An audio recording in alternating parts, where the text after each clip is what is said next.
Letters of John Nelson Darby, Volume 1, Letter 113E, of 1031.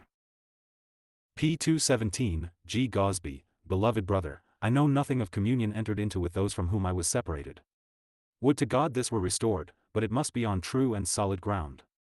I could humble myself that it was lost, and not exclude those who could really enter on this ground, but I do not think that humbling ourselves that a thing is lost, is saying that it is there.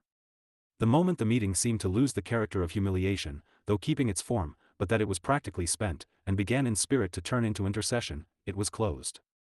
The whole thing I believe was blessed, though doubtless imperfect, and was and will be the channel of blessing. Instead of thinking it puts me or anyone who really entered it on false ground as to evil I am not personally mixed up with, I think and feel distinctly it puts me and them on much truer. There is a ground taken by some, that is simply, Bethesda is wrong and we are righteous. This ground, though not doubting the least as to the evil it be, as to which I feel clearer than ever, I reject altogether. I can quite understand difficulties as to the meeting, and in the fullest way respect conscience as to them. One beloved brother who felt them, came and took part, another who much desired it and came, did not attend, because he could not explain himself as to it. All this conscience, instead of blaming, I am thoroughly glad of, and can understand, having had in it to seek to meet conscience, the difficulties felt, for I found them, though I think through grace we found our way through them. It certainly met the common need, there were twice the number of brethren I looked for. I fully trust there will be blessing.